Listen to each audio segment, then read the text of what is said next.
Hello दोस्तों, शिक्षा villa के यूट्यूब चैनल में आपका स्वागत है। आज हम सॉल्व करेंगे सीजी फॉरेस्ट 2016 का पेपर 1। इसमें कौन कौन से सब्जेक्ट्स हैं? तो इसमें है सामान्य अध्ययन, भाषा, जिनमें हिंदी, अंग्रेजी और छत्तीसगढ़ी भाषा है। इसके साथ ही इसमें बुद्धिमत्ता परीक्षण, विश्लेषणात्मक एवं तार्किक योग्यता भी शामिल होंगे। इसमें है सेट बी और पहला प्रश्न है, आनंदीबाई छत्तीसगढ़ के निम्नलिखित मराठा शासकों के समकालीन थी। अंग्रेजी में, Anandibai was contemporary of the following Maratha rulers of Chhattisgarh. 1 Bimbaji, 2 Parsoji, 3 चिमनाजी और 4 जो है वो है वेंकोजी। तो इनके कॉम्बिनेशन से आपको सही उत्तर बताना है। यहाँ 5 ऑप्शन दिए गए हैं, 1 2 3, 2 3 4, 1 2 4, 1 3 4 और नन ऑफ दिस या इनमें से कोई नहीं। तो इसका सही उत्तर होगा डी 1 3 4, यानी कि आनंदीबाई बिम्बाजी, चिमनाजी और वेंकोजी के समकालीन थी। तो आपको बैकग्राउंड में थोड़ा ले चलता हूँ। तो प्रत्यक्ष मराठा शासन जब छत्तीसगढ़ में प्रारंभ हुआ, उस समय प्रथम मराठा शासक थे बिम्बाजी राव भोसले। उनकी 3 पत्नियां थी, उमाबाई, रमाबाई और आनंदीबाई। तो बिम्बाजी जो है वो आनंदीबाई के समकालीन हुए और इसी तरह आनंदीबाई के 2 और अन्य समकालीन कौन हुए? चिमनाजी और वेंकोजी, क्योंकि बिम्बाजी की मृत्यु के बाद इन दोनों ही शासकों के समय आनंदीबाई का प्रभुत्व था। अब दूसरा प्रश्न देख लेते हैं। तो दूसरा प्रश्न है, ईसवी शताब्दी 1741 में छत्तीसगढ़ पर मराठा आक्रमण के समय रतनपुर राज्य का कलचुरी शासक निम्नलिखित में से कौन था? Who of the following was the Kalachuri king of Ratanpur at the time of Maratha invasion on Chhattisgarh in 1741 AD? Option A है अमर सिंह, बी रघुनाथ सिंह, सी मोहन सिंह, डी राज सिंह और ई नन ऑफ दिस या इनमें से कोई नहीं। तो इसका आंसर है बी रघुनाथ सिंह। तो जब 1741 में रघुनाथ सिंह के जो शासनकाल में आक्रमण हुआ नागपुर के भोसला शासकों के सेनापति भास्कर पंत द्वारा, इस समय रघुनाथ जो सिंह थे उन्होंने आत्मसमर्पण कर दिया था और जो मराठा शासन की शुरुआत यहाँ से हुई। इसके बाद आगे चलते हैं और तीसरा प्रश्न देख लेते हैं। 2011 की जनगणना के अनुसार अधिकतम एवं न्यूनतम अनुसूचित जाति वाले जिले निम्नलिखित हैं।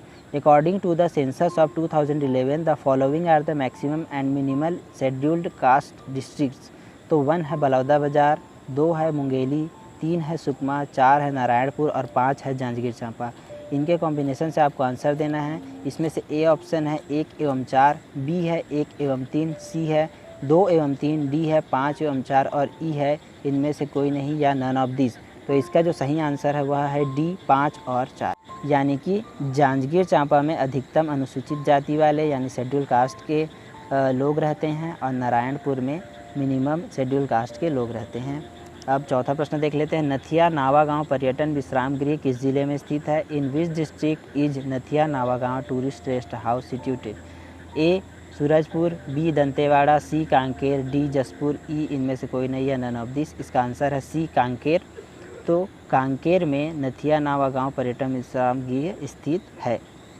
अब पांचवा देख लेते हैं कि गढ़िया पहाड़ किस जिले में स्थित है? इन विच डिस्ट्रिक्ट गढ़िया हिल इज सिचुएटेड? तो ए है कांकेर, बी नारायणपुर, सी कोरिया, डी बीजापुर और ई इनमें से कोई नहीं या नन ऑफ दिस। तो इसका आंसर है ए कांकेर। ठीक है। अगला है, हमर छत्तीसगढ़ योजना के अंतर्गत भ्रमण स्थलों में निम्नलिखित में से कौन सी जगह शामिल नहीं है? Which of the following is not included in the places of visit in हमर छत्तीसगढ़ योजना? तो इसमें से ऑप्शन ए है पुरखौती मुक्तांगन, बी है राजीव स्मृति वन, सी है पंडित रविशंकर शुक्ल विश्वविद्यालय, डी है जंगल सफारी और ई है नन ऑफ दिस। तो इसका सही आंसर है पंडित रविशंकर विश्वविद्यालय, यानी कि पंडित रविशंकर शुक्ल यूनिवर्सिटी।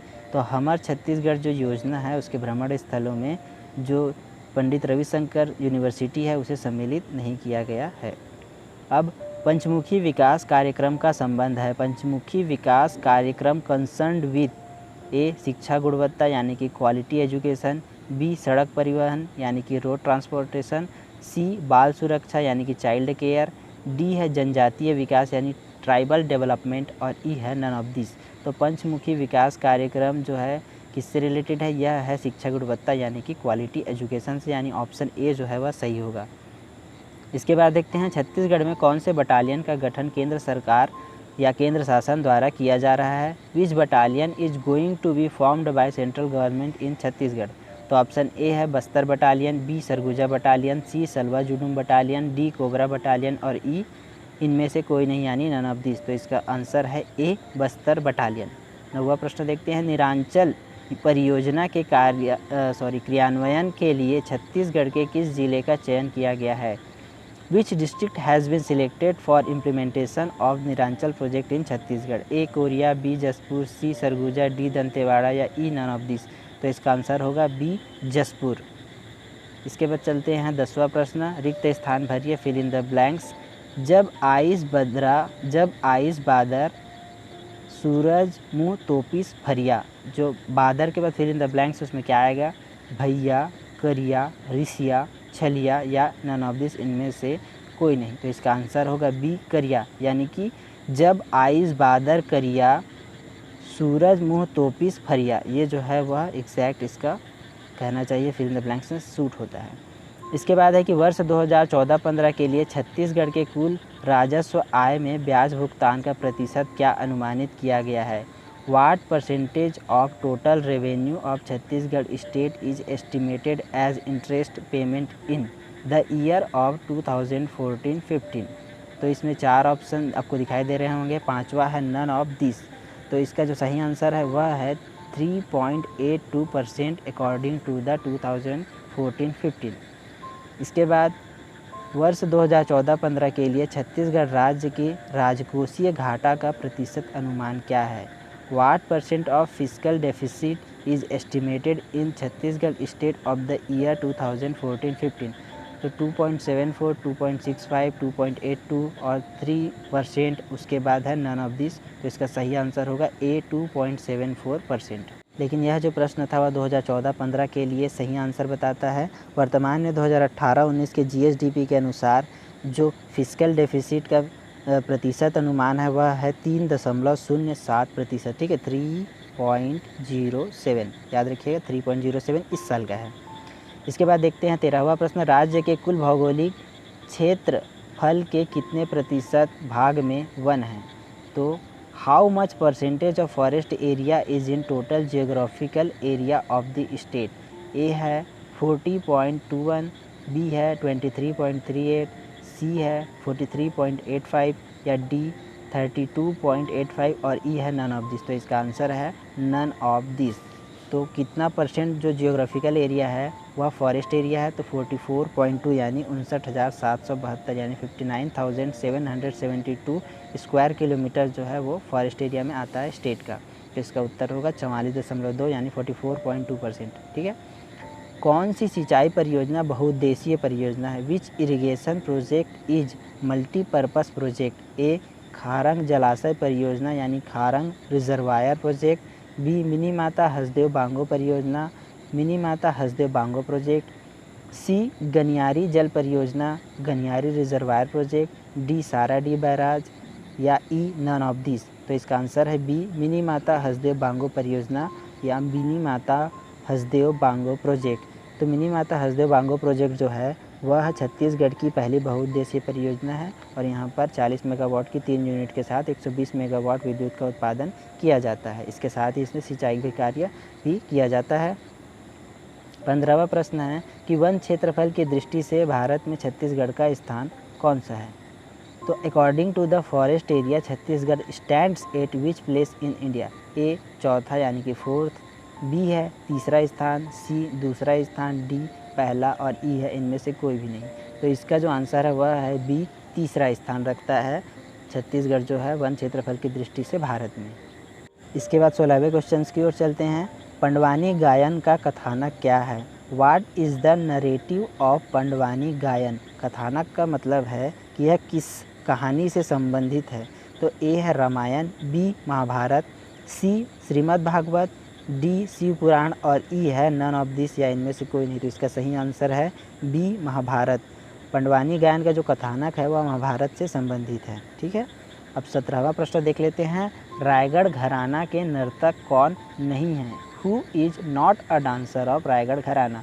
ए पंडित बिरजू महाराज, बी पंडित कार्तिक राम, सी फिरतू महाराज, डी कल्याण दास और ई नन ऑफ दिस। तो इसका आंसर होगा ए पंडित बिरजू महाराज। ठीक है। 18वां क्वेश्चन है। कोसलानंद काव्य के रचयिता कौन है? Who is author of the काव्य कोसलानंद? ए गंगाधर मिश्र, बी रेवाराम बाबू, सी भास्कर भट्ट, डी गोपाल चंद्र या ई इनमें से कोई नहीं। तो इसका आंसर है ए गंगाधर मिश्र। ठीक है, अब आगे चलते हैं। 19वां प्रश्न, निम्नलिखित में से तालागांव में खुदाई में मिली प्रतिमा किनकी है? Out of the following which sculpture is excavated at Talagaon? A Virbhadra, B Yama, C Rudrashiva, D Kaal Bhairav, E none of this. तो इसका आंसर है सी रुद्रशिव जो है वह तालागांव की खुदाई से मिली है। इसके बाद 20वां प्रश्न है कि रायपुर के प्रथम आवासीय विद्यालय प्रयास की स्थापना कब हुई? In which year Prayas the first residential school of Raipur was established? A 2011 यानी 2011, बी 2010, सी 2015, डी 2013 और ई नन ऑफ दिस। तो इसका आंसर है बी 2010। 2010 में जो प्रयास का पहला रेसिडेंशियल स्कूल है वह रायपुर में इस्टेब्लिश हुआ। ठीक है, 21वां प्रश्न है कि वैदिक काल में छत्तीसगढ़ को निम्नलिखित में से किस नाम से जाना जाता था? By which of the following name Chhattisgarh was known in the वैदिक एज? ए दक्षिण कोसला, बी छत्तीसगढ़, सी दंडकारण्य, डी गोंडवाना और ई है नन ऑफ दिस। तो इसका आंसर है नन ऑफ दिस या इनमें से कोई नहीं। ठीक है, अब चलते हैं 22वें प्रश्न की ओर। निम्नलिखित में से कौन सी जोड़ी छत्तीसगढ़ का प्राचीन स्थापत्य एवं राजवंश सुमेलित है? यानी कि इस राजवंश का जो स्थापत्य है वो उसके साथ सुमेलित है। ये कौन सी जोड़ी है ये आपको बताना है।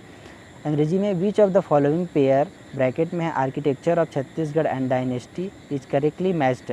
तो ए है राजीव लोचन राजिम नलवंश, बी है पतालेश्वर मल्लार पांडुवंश, सी है लक्ष्मणेश्वर मंदिर सिरपुर सरपुरी वंश, डी है देवरानी जेठानी मंदिर तालागांव सोमवंश और ई है मड़वा महल मंदिर चौरागांव फड़ीनाग वंश। तो इसका आंसर जो है वह विलोपित कर दिया गया था, इसलिए क्योंकि इसमें एक से ज़्यादा आंसर जो है वह सही है। जैसे कि मड़वा महल मंदिर जो कि चौरागांव कबीरधाम में है, इसे फड़ी नागवंशी वंश ने बनवाया था। और इसके बाद आता है आपका पतालेश्वर मंदिर जो कि मल्हार में है, इसे पांडु वंश ने नहीं बनाया था। इसका आंसर ये गलत हो गया। लेकिन राजीव लोचन मंदिर जो कि राजिम में है और इसे नल वंश ने बनवाया था, इसलिए इसके एक से ज़्यादा आंसर जो सही हैं, इसलिए इस क्वेश्चन को विलोपित कर दिया गया। इसके बाद आगे चलते हैं 23वें प्रश्न की ओर। निम्नलिखित कथन पढ़िए।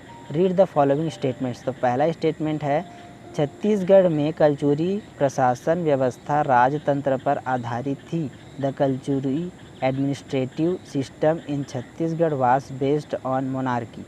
दूसरा स्टेटमेंट है कि राजा की सहायता के लिए अमात्य या मंत्री होते थे। देयर वाज अमात्याज ब्रैकेट में ministers to assist the king. Third statement है संपूर्ण कलचुरी राज्य गढ़ों में या प्रांतों में विभाजित था। Entire Kalachuri kingdom was divided into garhs या प्रोविंसेस। तो आपको इसमें सही आंसर बताना है। ए जो कहता है वह कि पहला दूसरा तीसरा तीनों स्टेटमेंट सही है। दूसरा कहता है 1 और 2 सही है। सी कहता है 2 और 3 सही है और डी कहता है 1 और 3 सही है। वहीं ई कहता है कि इनमें से कोई भी आंसर जो है वह सही नहीं है। तो इसका जो सही आंसर है वह है ए, यानी कि 1 2 3 तीनों सही हैं। यानी कि छत्तीसगढ़ की जो कलचुरी प्रशासन व्यवस्था थी वह राजतंत्रात्मक थी और इनके जो मंत्री और अमात्य होते थे वे उनकी सहायता करते थे। और साथ ही कलचुरी राज्य के जो गढ़ थे यानी प्रांत थे उसमें जो है वह पूरा साम्राज्य विभाजित था। ठीक है, अब 24वां प्रश्न देख लेते हैं। निम्नलिखित शासक रायपुर की कलचुरी शाखा से संबंधित थे। The following rulers were associated with the Raipur branch of कलचुरीस।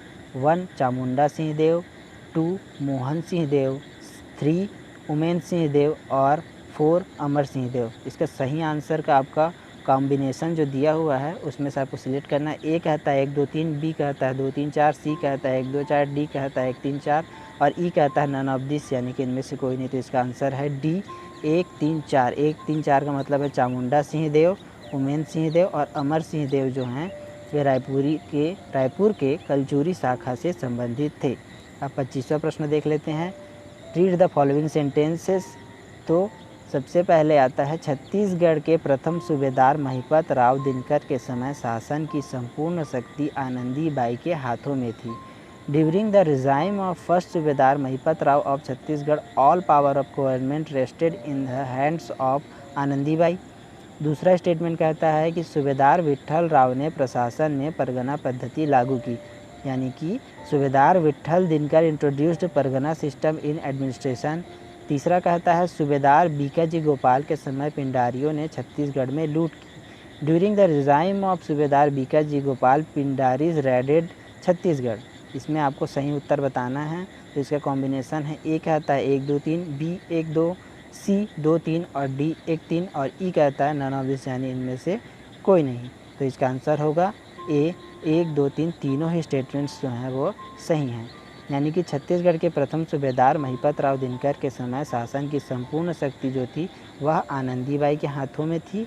दूसरा है कि सूबेदार विट्ठल राव ने प्रशासन में परगना पद्धति लागू की थी और सूबेदार बीकाजी गोपाल के समय पिंडारियों ने छत्तीसगढ़ में लूट की थी। ठीक है, तो ये तो हो गया हमारा ACF 2016 के पेपर 1 का पहले 25 क्वेश्चन। इसके जो आगे हैं उसको हम दूसरे पार्ट में कंटिन्यू करेंगे और इसी तरह आगे के पार्ट को कंप्लीट करते हुए सारे क्वेश्चंस जो है वो सॉल्व करेंगे। अगर आपको हमारा वीडियो अच्छा लगा तो हमारे वीडियो को लाइक कीजिए, शेयर कीजिए और हमारे चैनल को सब्सक्राइब कीजिए। साथ ही सोशल साइट्स और जो अन्य लिंक हैं वो आपको डिस्क्रिप्शन बॉक्स में मिल जाएंगे। Thank you.